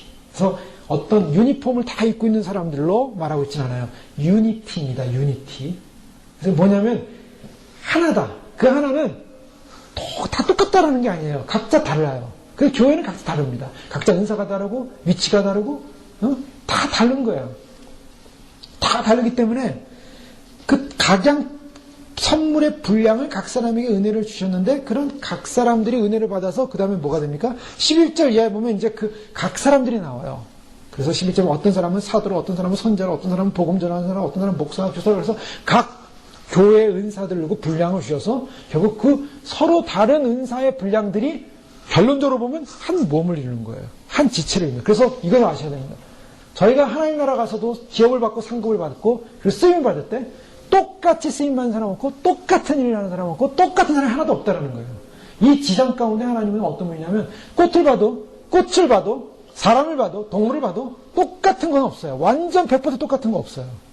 다 달라요. 완전히 그 종류별로. 주님께서 세상을 창조하실 때 똑같이 창조하지 않았죠. 세상 창조했는데 각양 종류대로 창조해 보세요. 동물도 종류가 얼마나 많습니까? 식물도 종류가 얼마나 많습니까? 각자 달라요. 근데 그것이 한 조화를 이룰 때 아름다움이 있어요. 아름답다. 그래서 자연을 보면 아름다운 거예요. 아름답다. 이 동물의 세계를 보면 아름답습니다. 바다 세계를 보면 아름답다. 왜요? 하나님은 그 각자를 통해서 아름다움 하나를, 유니티를 만드세요. 지구라는 유니티. 아름다움을 만드세요. 천국도 마찬가지예요. 천국도 가면은 각자가 다 다른 역할을 해요. 내가 저 사람의 역할을 못하고 내가 저걸 안 가졌다고 슬퍼할 필요도 없고요. 나에게 맡겨진 역할이 뭔가, 내가 해야 될 일이 뭔가, 그 내가 해야 될 일, 내가 맡겨진 일에 최선을 다하는 것, 그것이 제일 중요하다는 개념입니다. 교회 개념에서. 그런데요, 이런 각자의 각양 은사를 주시는데, 오늘 이거만 하고 마치겠습니다. 각자 은사를 주시는데, 각양의 선물을 주시는데, 지금 사도 바울은 8절부터 10절까지 구약의 말씀을 인용합니다. 보십시오. 그러므로 이르기를 8절 그가 위로 올라가실 때 사로잡혔던 자들을 사로잡으시고 사람들을 선물로 주셨도다 했도다. 올라가셨다 했은즉 땅 안에 낮은 곳으로 내리셨던 것이 아니면 무엇이냐? 내리셨던 그가 곧 모든 하늘 위에 오르신 자니 이는 만물을 충만하게 하려 하십니다. 무슨 말씀입니까? 지금 교회 하나됨을 얘기하고 있습니다. 그리고 각자 은사를 주겠다고 얘기하고 있습니다. 그리고 각자 은혜의 분량을 11절 이하에서 뭐라고 하냐면 어떤 사람은 사도로, 어떤 사람은 선자로, 복음 전하는 사람으로, 목사와 교사로, 성도를 온전케 하며 봉사일을 하며, 봉사, 온전케 하며, 이런 각자의 직분을 얘기하기 전에 사도 바울이 갑자기 구약으로 확 넘어갔어요. 그리고 이 말씀하세요. 그가 위로 올라가실 때 사로잡혔던 자들을 사로잡으시고 사람들에게 선물을 주셨도다. 올라가셨다 한즉 땅 안에 낮은 곳으로 내리셨던 것이 아니면 무엇이냐? 내리셨던 그가 그 모든 하늘에 오르신 자니 이는 만물을 충만하게 하십니다. 자, 뭘 얘기하냐면, 사도 바울은 지금 사도 바울의 마음속에는요, 예수 그리스도 그분이 이루신 일들에 대한 열정이 있어요. 예수 그리스도 그분을 사랑하는 그 마음이 뜨거운 사랑이 있어요. 그래서 지금 뭔가 하나님이 주시는 그 각양 선물을 설명하기 전에 이 선물이 어떻게 이루어졌는가를 확 설명하고 싶었던 거예요. 그 열정을 가지고. 이 선물이 어디서부터 왔는가? 바로 예수 그리스도 때문에 왔다. 라는 걸 설명하고 싶은 거예요. 사도 바울은 예수님에 대한 거룩한 사랑의 열정이 있었어요. 그 예수님에 대한 사랑, 그 열정, 그걸 표현하고 싶은 거예요. 근데 어떻게 표현했습니까? 시편 68편을 통해 표현했습니다. 한번 보십시오. 시편 68편에 보면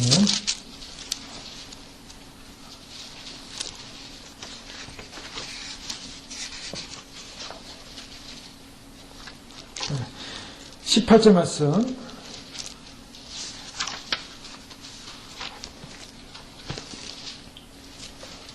시편 68편 18절에 보면 지금 사도 바울이 인용하고 있는 본문의 말씀입니다. 주께서 높은 곳으로 오르시며 사로잡은 자들을 취하시고 선물들을 사람들에게 받으시며 반역자들로부터도 받으시니 여호와 하나님이 그들과 함께 계시기 때문이로다. 여호와 하나님이 그들과 함께 계시다.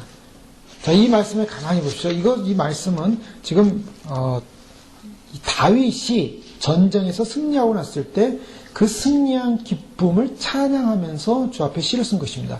자, 전쟁에서 승리하면 어떤 사건이 있습니까? 왕들이 전쟁에 가서 고대 전쟁에 승리하면 그 승리한 그 왕들은, 장군들은 우리가 옛날 로마 시대 영화, 베너 같은 영화라 이런 거 보면은 그렇지 않습니까? 승리한 장군은 딱 그 개선 장군으로 돌아옵니다. 개선 장군으로 돌아올 때 뭘 가지고 옵니까? 뒤에 노예 잡아가지고 와요. 그리고 그 나라의 왕들, 그 나라를 다 이렇게 다 쇠사들에 끌어가지고 다 그 사람들은 이제 잡힌 그 나라 왕들이나 장군들은 전부 다 죄수가 돼가지고 끌려오죠. 근데 개선하는 장군은 아주 그냥 말을 타고 그다음에 마차를 타고 막 환호하는 사람들 앞에 달려옵니다. 이게 고대 시대에 나타난 상황이죠. 지금 다윗은 그런 상황입니다. 지금 전쟁에서 이겨서 적 왕을 끌고 오며 그다음에 그것만 끌고 오는 게 아니라 탈취물을 가져와요. 그래서 환호하는 백성들에게 나눠주는 거죠. 환호하는 백성들에게. 그래서 주께서 높은 곳으로 오시며 사로잡은 자를 취하시고, 사로잡은 자를 취했다라는 말은 바로 포를 잡았다는 것입니다. 선물들을 사람들에게 받으셨다. 사람들에게 선물을 받은 게 아니라 그들로부터는 탈취물을 가졌다는 거예요. 승리자의 탈취물. 반역자들로부터 받으시니 여호와 하나님이 그들과 함께 계시기 때문이다. 하나님이 함께 하셨기 때문에 전쟁에 승리해서 그걸 탈취할 수 있었다라는 걸 찬양하는 거예요, 지금. 그런데 다윗은 어떤 전쟁 사건에서 그가 하나님이 함께 하셔서 전쟁에 승리한 것을 찬양했는데 이 찬양이 어디로 갔냐면 오늘 에베소서 4장에 사도 바울은 그것을 인용하고 있더라는 거예요. 뭘 인용하고 있냐면 예수 그리스도를 소개하고 있는 거예요. 예수 그리스도를 뭘 소개하냐면 예수님의 구속 사역을 소개합니다. 그래서 구약에 나타나는 상황이 신약에 와서는 예언적 사건이 나타나요. 예언적 사건. 그런데 오늘 말씀에 보면 다른 게 있습니다. 뭘 다르냐면 그가 위로 올라갔을 때 사로잡혔던 자들을 사로잡으시고 사람들에게 선물을 주셨도다. 이렇게 말하고 있어요. 사람들에게 선물을 주셨도다. 그렇죠? 근데 오늘 시편 68편 18절에는 사로잡은 자를 취하시고 사람들에게 받으시며 반역자로부터 받으시니 선물을 줬다 그랬습니까? 받았다 그랬습니까? 선물을 줬다 그랬어요? 받았다 그랬어요? 68편이에요. 시편 68편 18절에는 선물을 받았습니까? 주었습니까?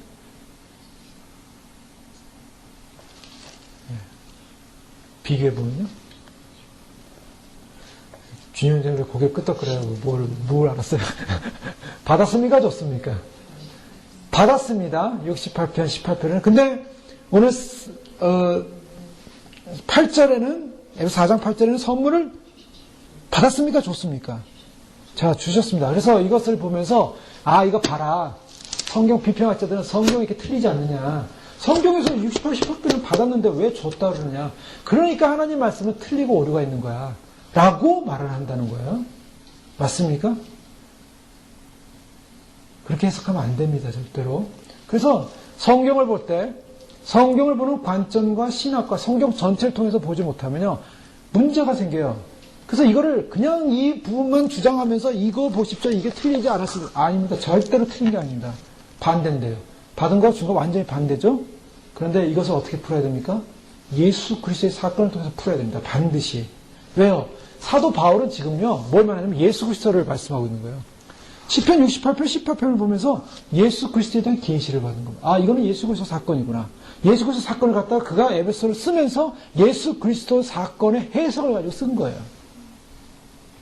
예수 그리스도 사건의 해석을 가지고 씀으로써 어떤 모습을 보여주냐면 사도행전 2장 33절을 보십시오.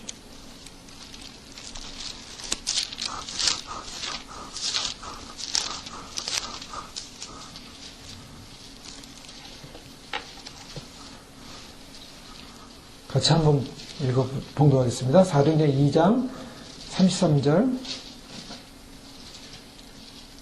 같이 봉독합니다. 하나님이 오른손으로 예수를 높이시매 그가 약속하신 성령을 아버지께 받아서 너희가 보고 듣는 이것을 부어주셨느니라. 자, 이 말씀 속에 이제 모든 해석의 힌트가 있는 것이죠. 무엇입니까? 오른손으로 예수를 높이셨습니다. 68편 18절에는 지금 주께서 높은 곳으로 오르시며 이 높은 곳으로 오셨다는 것은 지금 사도 바울이 에베소 4장에서 9절에 올라가셨다 한즉 이것은 올라가셨다. 올랐다는 것은 땅 안에 낮은 곳으로 내리셨던 것이 아니냐. 이것은 뭐냐면 예수님이 이 땅에 내려오셨다는 것입니다. 내려오셔가지고 무엇을 했습니까? 예수님 내려오셔서 하신 일이 십자가 못 박에 돌아가셨어요. 그리고 장사 지낸 바 돼서 어떻게 부활하시고 어떻게 됐습니까? 올라가셨습니다. 올라가신 사건이에요. 주님이 올라가셨습니까? 이제 통치자로 하나님 보좌 우편에 앉으셨습니다. 하나님 보좌 우편에 앉으셨다는 말은 무슨 말이냐면 예수님이 하나님으로부터 하신 모든 사역이 인정받았다는 거예요. 만유의 만물의 통치자로서 온 땅의 우주의 통치자로서 인간 구원에 교회를 세우시는 교회의 머리로서 모든 주권을 이제 인정하시고 그분에게 그 자리를 주셨다라는 그런 권위를 말하고 있습니다. 올라가셨어요. 올라가셨는데 그것을 사도행전 2장에서는 하나님이 오른손으로 예수를 높이심에 예수님께서 올라가셨습니다. 그가 약속하신 성령을 아버지께 어떻게 해요? 받아서. 여기서 이제 선물의 개념을 말하고 있습니다. 예수님도 요한복음에 보면 성령님을 뭐라 너에게 줄 선물이 있다. 선물이 뭡니까? 성령이다 그랬어요. 지금 시편 68편에서 말하는 선물을 받아서 어떻게 했다고요? 그 다음에 너희에게 주셨느니라. 받아서 주셨다. 이게 무슨 말이냐면 받아서 주셨다. 주었다라는 것은 받았다는 걸 전제한다는 것입니다. 그래서 에베소 4장 오늘 본문 말씀의 8절에 그가 위로 올라가실 때 사로잡혔던 자들을 사로잡으시고 사람들에게 받아서 선물을 주셨느니라. 받아서 선물을 성령으로 주셨느니라. 받아서 성령을 주셔서 은사를 받았느니라. 이 말씀입니다. 예수님이 오르시지 않으면 성령이 올 수가 없었어요. 그래서 성경을 우리가 자세히 볼 필요가 있는 거예요. 성경이 주님께서 무슨 말씀을 가지고 얘기하는가.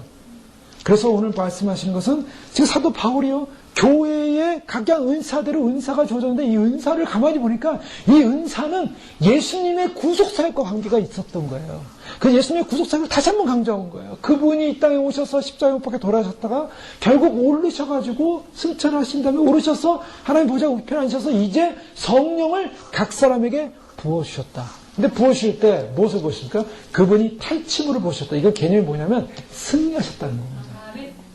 사단, 권세, 죄와 사망, 죽음 이것을 다 징계하시고 그리고 우리가 사로잡혔던 우리를 해방하시고 우리를 자유케 하시고 우리에게 자유케 할 뿐만 아니라 승리로서 주님이 주시는 하늘의 모든 권세를 가지고 성령의 은혜를 우리에게 부으셨다는 것입니다. 그 부으신 그 분량을 받은 존재들이다. 선물을 받은 존재들. 사망의 자리에서 꺼내실 뿐만 아니라 이제는 무엇을 했다고? 직분을 주셨다는 겁니다.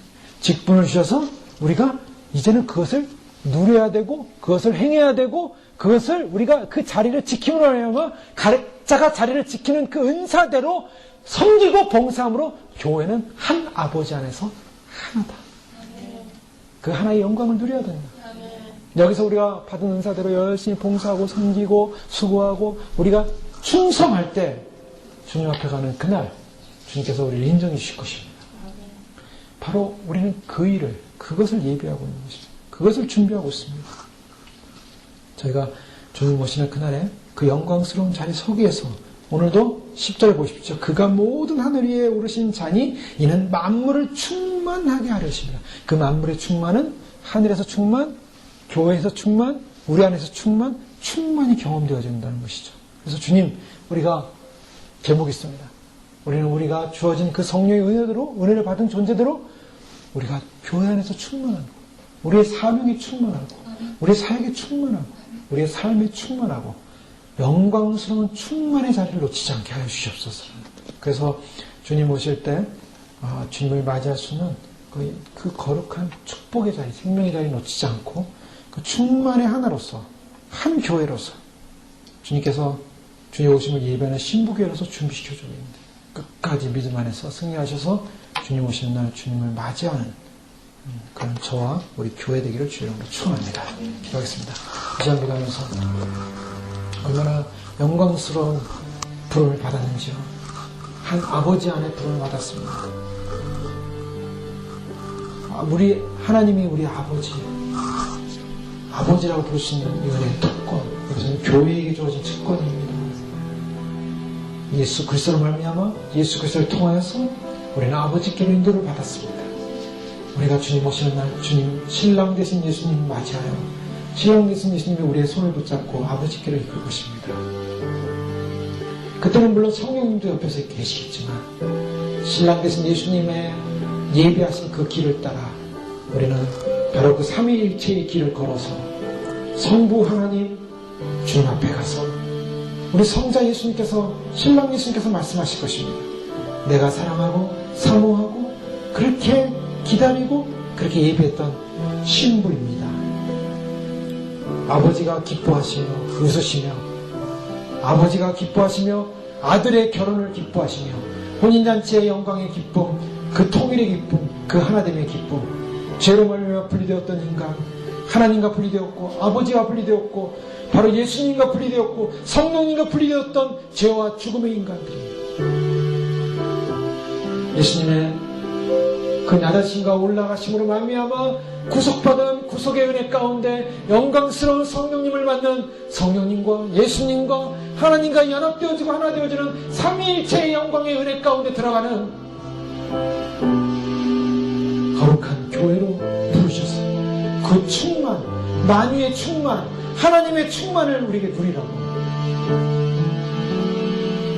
그 충만을 갈망하는 의에 굶주린 백성, 그 충만을 갈망하는 심령이 가난한 백성, 그 충만을 갈망하는 마음에 토하는 백성, 그 충만을 갈망하는 의에 핍박을 받는 백성, 그 충만을 갈망하는 주 앞에서 인내하고 참고 기다리는 온유의 백성, 그 충만을 사모하는 거룩하고 정결한 청결의 백성을 주님께서 신부로 세우시는 날 신부로 높이 세우셨어요. 모든 통치자들과 주관자들과 모든 자들이 보면서 기뻐할 날, 놀랄 날, 영광스러운 날, 우리를 전시할 날, 그 영광스러움에서 지금의 고난이 있는 것이고 그 영광스러움에서 지금의 희생이 있는 것이고 그 영광스러움에서 지금의 인내가 있는 것이고 그 영광스러움에서 지금의 충성이 필요한 것이고 그 영광스러움을 위해서 지금 우리의 모든 인간의 자아와 인간의 교만과 인간의 모든 인간성, 죄성, 인본주의가 죽어져야만 하는 그 십자가의 길을 걸어가고 있습니다. 맡겨진 십자가의 길, 맡겨진 사명의 길, 맡겨진 생명의 길, 한 소망 안에서 한 몸 안에서 놓치지 않고 달려가 승리케 하여 주옵소서. 마지막까지 영적 전쟁에 승리할 수 있는 저희들에서도 축복하여 주옵소서. 주 앞에 서게 하여 주옵소서. 주여 한번 기도하겠습니다. 주여 주여 주여.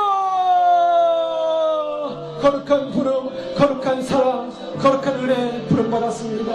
아버지 하나님 거룩한 교회로 부름받았습니다. 아버지 하나님 거룩한 사랑의 교회로 부름받아서 주님과 함께 아버지 하나님 거룩한 은혜에 아버지 하나님 영광의 날을 소망하면서 그날을 소망하면서 달려온 이 믿음의 싸움, 믿음의 길 결코 빼앗기지 않고 결코 놓치지 않고 결코 주님 안에서 이 사랑의 길을 놓치지 않는 귀한 믿음 안에 설 수 있도록 축복하여 주시옵소서. 아버지 하나님 주님 안에서 온전한 사랑의 은혜와 진리의 은혜와 생명의 은혜와 구원의 은혜 가운데 설 수 있도록 도와주시옵소서.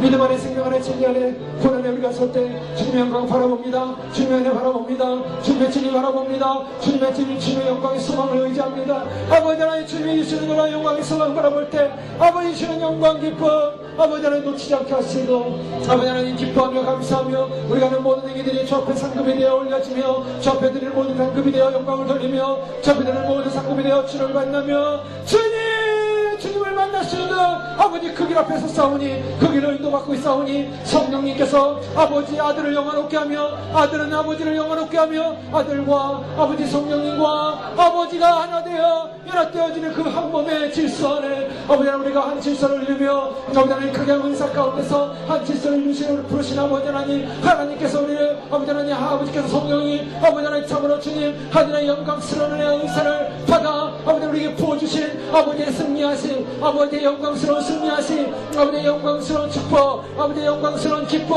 아버지의 영광스러운 나라 아버지의 영광스러운 구원 주여 놓치지 않게 하시고 빼앗기지 않게 하시고 아버지는 주님 부르시고 그 부름의 상을 향하여 영광의 상을 달려가게 하시고 믿음의 상을 향하여 복음의 상을 향하여 생명의 상을 향하여 아버지 구원의 상을 향하여 달려갈 때 주님 주시는 은혜의 소망으로 말하여 주 앞에 온전히 드려지면 믿음으로 드리며 한 생명한 영혼 한 생명한 영혼 한 생명한 영혼 주를 위한 은신이여 주를 위한 기쁨이여 한 생명한 영혼 주를 위한 감동이여 한 생명한 영혼 주를 위한 아버지 하나님 믿음이여 한 교회로 부르신 아버지 하나님 예수 사랑교회 아버지 하나님 부르셔서 아버지 하나님 휴거 준비를 하게 하시고 신부 준비하게 하시고 아버지 하나님 우리가 사명 안에서 사녀 중녀의 길 앞에서 아버지 하나님 우리가 목숨을 걸고 주의 영광 향해 달려나가고 있습니다. 주의 영광 달려나가고 있습니다. 믿음을 향해 달려나가고 있습니다. 아버지 하나님 우리 외로운 길 좁은 길에서 아버지 하나님 그러나 주님 안에서 아버지 하나님 그 외로움의 길에서 좁은 길에서 주님을 만나며 주님 안에서 승리할 수 도와주셔서 인내의 싸움입니다. 믿음의 싸움입니다. 아버지 하나님 끝까지 인내하며 질서 안에 인내하며 말씀 안에 인내하며 진리 안에 인내하며 주여 마지막에 아버지 하나님 의감의 전쟁에서 승리할 수 있도록 축복하여 주시옵소서. 빛의 영광 가운데 진리의 영광 가운데 믿음으로 싸우게 하시고 아버지 하나님 주님과 함께하며 이 말씀 부여자와 생명의 말씀 부여자가 주님 오시는 그날에 영광의 주님 그날에 수많은 사람이 실족하고 수많은 사람이 넘어지고 수많은 사람이 아버지 하나님이여 그 질서의 길을 가지 못하며 그 영광의 길을 가지 못하며 아버지 하나님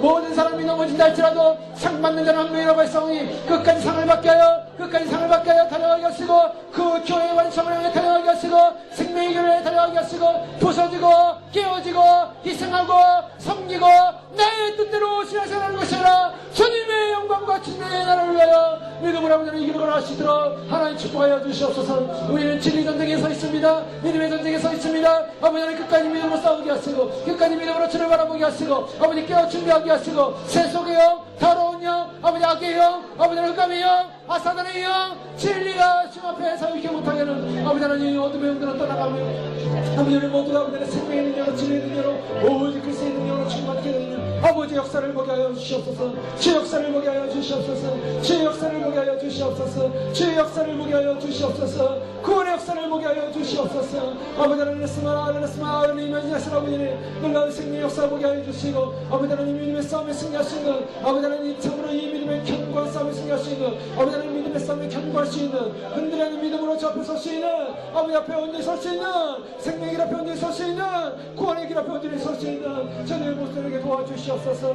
아버지 하나님 참으로 주님 우리는 아버지 하나님 저 앞에 우리가 참으로 거짓 없는 존재요 아버지 하나님 진실한 존재요 우리 자신에게 진실하게 하시고 아버지 하나님 아버지 주 앞에 인실하게 하시고 주 하나님의 한 분 하나님을 섬기면서 한 분 하나님을 섬기면서 아버지 하나님 주님의 그 질서 안에서 부어주신 아버지의 사랑, 부어주신 아버지의 은혜, 부어주시는 놀라운 생명의 은혜, 부어주시는 놀라운 구원의 은혜, 부어주시는 놀라운 진리의 은혜, 아버지 하나님 주 앞에 설 수 있도록 하나님 축복하시고 인도하여 주시옵소서.